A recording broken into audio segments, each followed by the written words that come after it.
അതൊക്കെ നീ നോക്കിയാ മതി. ശരി ശരി, ഞാൻ വിളിക്കാം. ആ മോനെ, അരവിന്ദിന്റെ വിശേഷം അറിഞ്ഞായിരുന്നോ? ജോലിയുടെ കാര്യമല്ലേ, ചാരു വിളിച്ച് പറഞ്ഞായിരുന്നു. ആ, എന്നോടും ചാരുമോൾ തന്നെ പറഞ്ഞത്. അതറിഞ്ഞ് ഞാൻ തോട്ടത്തിൽ നിന്ന് നേരെ വണ്ടി എടുത്തിട്ട് വരികയായിരുന്നു. വാ, നമുക്ക് അവനൊന്നും കാണാം. ആ, താനിവിടെ ഉണ്ടായിരുന്നു.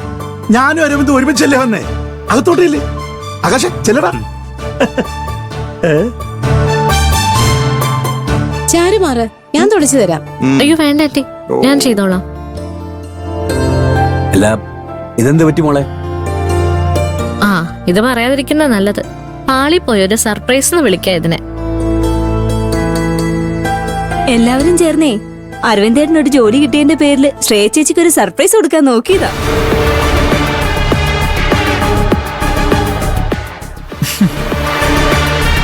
മിക്കവാറും ചാരു ഇപ്പൊ ഇല്ലാത്തതും പൊല്ലാത്തതും ഒക്കെ പറഞ്ഞു കൊടുക്കും. ഇങ്ങനൊരു സർപ്രൈസ് പ്ലാൻ ചെയ്തപ്പോഴേ ഞാൻ പറഞ്ഞതാ ഇത് ചിലപ്പോ പ്രശ്നമാവുമെന്ന്. എന്താ ഉണ്ടായതെന്ന് വെച്ചാ ഒന്ന് തെളിച്ചു പറ. അയ്യോ ബാലമാമേ, ടെൻഷൻ ആവാതിരിക്കേ.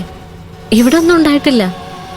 അരവിന്ദേട്ടന് ജോലി കിട്ടിയ കാര്യം പറയാതെ അത്യാവശ്യമായിട്ട് വീട്ടിലേക്ക് വരണമെന്ന് പറഞ്ഞ് ശ്രേയ ചേച്ചിയെ വിളിച്ചു വരുത്തി. എന്നിട്ട് എല്ലാവരും കൂടി ഇവിടെ എന്തോ വലിയ പ്രശ്നമുള്ളതായിട്ട് അഭിനയിച്ചു. അതൊരു ഉഗ്രം കോമഡി അമ്മാവാ. ശ്രേയ വിചാരിച്ചു അരവിന്ദന് ജോലി കിട്ടിയിട്ടില്ല.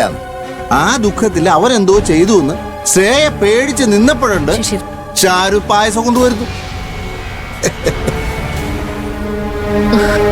ആർക്കായാലും ദേഷ്യം വരില്ലേ? ഭർത്താവിന് എന്തോ അപകടം പറ്റിയെന്ന് ഭയന്ന് നിൽക്കുന്ന ഭാര്യയുടെ അരികിലേക്ക് പായസം കൊണ്ട് നീട്ടിയിട്ട് ഇത് നമ്മൾ ആഘോഷിക്കുന്ന പറഞ്ഞാൽ ഞാനായാലും തട്ടിത്തെറിപ്പിക്കും.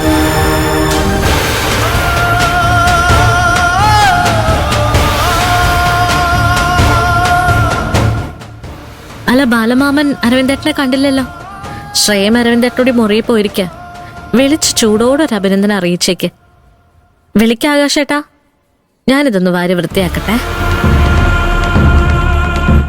അരവിന്ദേ. ഓ,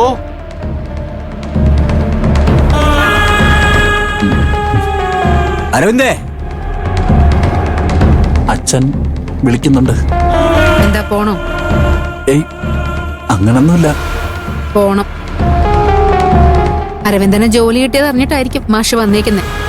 അഭിനന്ദിക്കാൻ വിളിക്കുന്നതായിരിക്കും. എനിക്ക് വേറെ ആരുടെ അഭിനന്ദനമൊന്നും വേണ്ട. വേണം. അരവിന്ദനൊരു നേട്ടം ഉണ്ടാക്കിയിട്ട് വന്ന് നിൽക്കുമ്പോ അതിന്റെ പേരിൽ ആരുടെ അഭിനന്ദനം സ്വീകരിക്കുന്നതിലും എനിക്ക് ഒരു എതിർപ്പുമില്ല.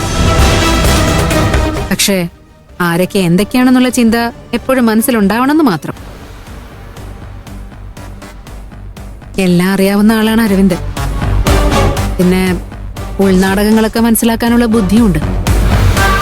ഒരു കാരണവശാലും അരവിന്ദ് രക്ഷപ്പെടരുതെന്ന് ആഗ്രഹിക്കുന്ന ആളാണ് അരവിന്ദിന്റെ അച്ഛൻ, ആ മാഷ്.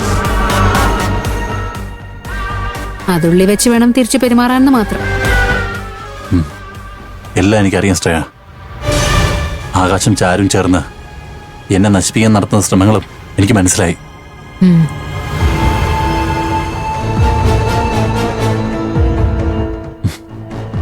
ചെല്ല്.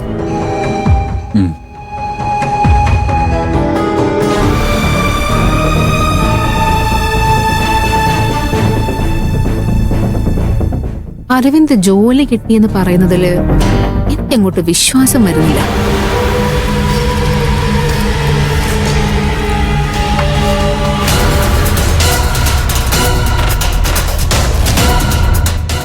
ഭാര്യയ്ക്ക് നല്ലൊരു ജോലി ഉണ്ടാവുകയും ഭർത്താവിന് ജോലി ഇല്ലാതിരിക്കുകയും ചെയ്താൽ അത് പലപ്പോഴും കുടുംബജീവിതത്തിൽ ഈഗോ പ്രശ്നങ്ങൾ ഉണ്ടാക്കാറുണ്ട്. എന്തായാലും അരവിന്ദിനിപ്പോ ഒരു ജോലി ആയല്ലോ. ഇനിയെങ്കിലും അവനൊന്ന് സന്തോഷത്തോടെ ജീവിച്ചു കണ്ടാ മതി. പറയുന്ന കേട്ടാ തോന്നുമല്ലോ ഇപ്പൊ അവര് സന്തോഷത്തോടെയാ ജീവിക്കുന്നതെന്ന്.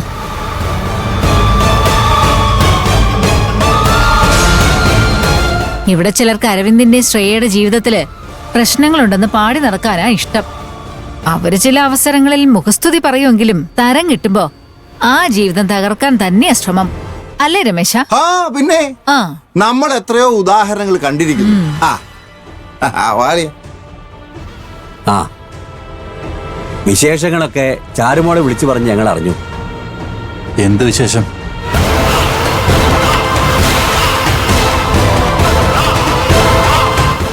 അങ്ങനെ വിളിച്ചു പറഞ്ഞ് അറിഞ്ഞ് ഓടിയെത്താൻ വേണ്ടിയുള്ള വലിയ വിശേഷങ്ങളൊന്നും എന്റെ ജീവിതത്തിൽ സംഭവിച്ചിട്ടില്ലല്ലോ.